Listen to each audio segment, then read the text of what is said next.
Assalamualaikum, selamat datang. Oke, setiap tahun pasti deh ada satu pertanyaan yang selalu muncul. Kenapa ya tanggal mulai puasa Ramadan itu sering banget beda-beda? Ini udah jadi teka-teki tahunan kan? Nah, kali ini kita bakal kupas tuntas kenapa ini bisa terjadi dan apa sih sebetulnya yang jadi akar perdebatannya? Pasti pernah kan? Mungkin tetangga sebelah rumah atau bahkan saudara di kota lain mulainya beda hari sama kita. Nah, fenomena ini tuh terjadi di seluruh dunia. Bahkan, ya, dalam satu negara yang sama pun bisa beda. Yuk kita cari tahu bareng-bareng kenapa bisa begitu dan apa aja sih argumen dari masing-masing pihak. Oke, langsung aja kita bedah ya. Ini dia peta jalan kita untuk pembahasan kali ini. Pertama, kenapa tanggalnya bisa beda. Kedua, kita lihat dua metode utamanya, perhitungan lawan pengamatan. Ketiga, gimana cara masing-masing pihak membaca dalil atau teks sucinya. Keempat, ada lagi nih perdebatan lain. Bulannya itu global atau lokal? Dan terakhir, kita akan lihat usulan jalan tengah untuk bisa bersatu. Siap? Mari kita masuk ke bagian pertama. Kenapa tanggal Ramadan berbeda? Nah, biar gampang bayanginnya, kita coba lihat contoh nyata deh. Kita intip sedikit ke masa depan, ke tahun 2026.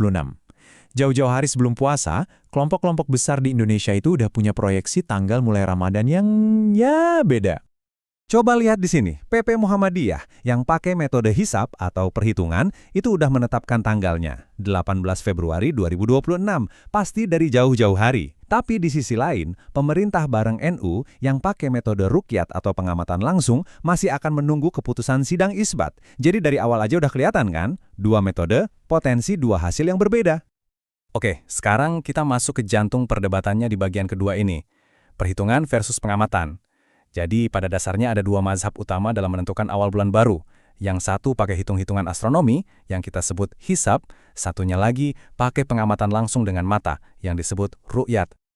Nah, ini bedanya. Hisab itu basisnya perhitungan astronomis yang super presisi. Pakai rumus, pakai data ilmiah. Hasilnya, kepastian jauh sebelum waktunya. Ini yang dipakai Muhammadiyah. Kalau ruqyat, ini soal observasi langsung.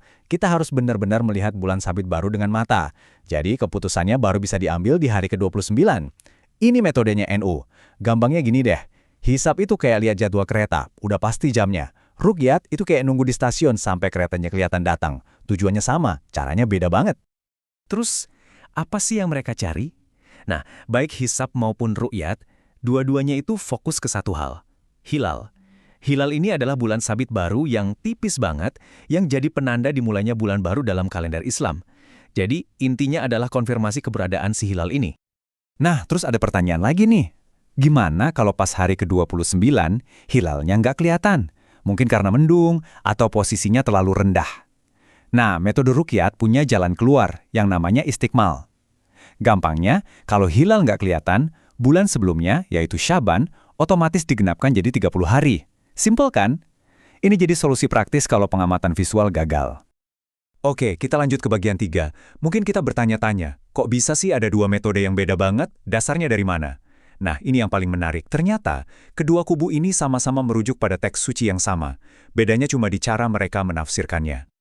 Ini dia dalil utamanya, sebuah hadis yang sangat terkenal. Berpuasalah kalian karena melihatnya, hilal, dan berbukalah karena melihatnya. Bila ia terhalang dari pandanganmu, maka sempurnakanlah hitungan Sya'ban menjadi 30 hari. Kelihatannya jelas ya, tapi kata kunci melihatnya inilah yang jadi titik awal perbedaannya. Mari kita lihat gimana dua pihak menafsirkan kata ini.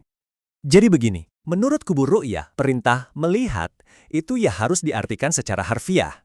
Pokoknya harus ada penglihatan fisik. Kalau nggak kelihatan, ya belum masuk bulan baru, meskipun hitungan bilang udah ada. Sebaliknya, kubu hisab berargumen begini. Dulu, melihat itu satu-satunya cara yang ada. Sekarang, kita punya ilmu pengetahuan, yaitu astronomi, yang jauh lebih presisi untuk mencapai tujuan yang sama, yaitu mengetahui posisi bulan. Jadi ini soal tafsir, harfiah versus tujuan atau esensi dari perintah itu. Selain itu, teman-teman dari kubu hisab juga punya dalil lain, misalnya dari Al-Quran Surat Yunus ayat 5, agar kamu mengetahui bilangan tahun dan perhitungan waktu. Nah, kata perhitungan di sini mereka jadikan dasar bahwa Al-Quran sendiri mendorong kita untuk menggunakan ilmu hitung atau sains untuk menentukan waktu. Oke, kita masuk ke bagian 4. Kalau Anda pikir perdebatan hisab versus ruqyat itu sudah cukup rumit, tunggu dulu. Ternyata ada satu lapisan perdebatan lagi. Kali ini, pertanyaannya bukan lagi bagaimana kita tahu ada bulan baru, tapi pengamatan di mana yang dianggap sah. Jadi perdebatannya begini, ada yang namanya pengamatan lokal atau matlak lokal. Pandangan ini bilang, kalau hilal terlihat di Indonesia, ya itu cuma berlaku untuk Indonesia dan sekitarnya. Negara lain yang matlak atau horizonnya beda, ya harus lihat sendiri. Ini pandangan yang dianut NU dan pemerintah kita. Nah, lawannya adalah pengamatan global. Menurut pandangan ini, kalau ada satu saja kesaksian hilal yang sah dimanapun di dunia, misalnya di Brazil, maka itu berlaku untuk semua muslim di seluruh dunia. Jadi semua harus mulai puasa bareng. Nah, pendukung pandangan global ini punya 3 argumen kuat. Pertama, kata mereka, perintah puasa di Al-Quran dan hadis itu kan sifatnya universal, buat semua muslim, bukan dibatasi per wilayah. Kedua, argumen utama untuk pandangan lokal itu ternyata bukan perintah langsung Nabi, tapi lebih ke penalaran pribadi seorang sahabat. Ketiga, dan ini penting banget, di zaman sekarang dengan teknologi komunikasi super cepat, berita hilal terlihat di satu negara bisa sampai ke seluruh dunia dalam hitungan detik. Jadi batasan geografis itu udah nggak relevan lagi. Nah, setelah melihat semua kerumitan ini, pertanyaannya terus gimana dong biar bisa satu? Apa ada jalannya?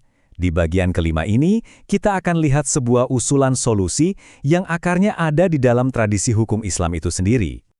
Kuncinya ada di kaidah fikih ini. Perintah imam, pemimpin atau khalifah menghilangkan perbedaan pendapat dalam masalah-masalah ijtihad. Maksudnya apa? Intinya begini. Dalam masalah di mana para ulama boleh berbeda pendapat, ini yang disebut ijtihad, keputusan seorang pemimpin tunggal itu bisa menjadi final dan mengikat. Jadi, keputusan pemimpin bisa mengunci salah satu pendapat yang valid untuk diikuti bersama-sama demi persatuan. Jadi prosesnya bisa digambarkan dalam 3 langkah. Langkah pertama, kita harus akui dulu bahwa semua metode ini, hisab, ru'yat, lokal, global, itu semuanya adalah hasil ijtihad para ulama yang valid. Nggak ada yang salah mutlak. Langkah kedua, perlu ada satu pemimpin tunggal, misalnya seorang khalifah, yang meneliti semua pendapat ini, lalu secara resmi memilih atau mengadopsi satu metode untuk semua. Nah, langkah ketiga, keputusan pemimpin ini menjadi hukum yang mengikat. Jadi metode yang dipilih itu yang wajib diikuti oleh semua orang di bawah kepemimpinannya secara legal. Jadi, tujuan akhirnya apa? Tujuannya adalah satu, adanya satu waktu mulai puasa Ramadan dan satu waktu Idul Fitri yang berlaku secara global. Satu tanggal untuk semua yang ditegakkan oleh satu otoritas tunggal. Dengan begitu, umat Islam di seluruh dunia bisa merasakan kebersamaan dalam memulai dan mengakhiri ibadah. Nah, ini semua membawa kita pada sebuah pertanyaan penutup untuk direnungkan. Di tengah dunia yang penuh dengan keragaman interpretasi, apa sih yang sebetulnya kita butuhkan untuk mencapai persatuan? Apakah sebuah keputusan tunggal yang mengikat? Atau justru sikap saling menerima dan menghormati keragaman itu sendiri? Terima kasih banyak sudah menyimak pembahasan kita kali ini. Sampai jumpa lagi.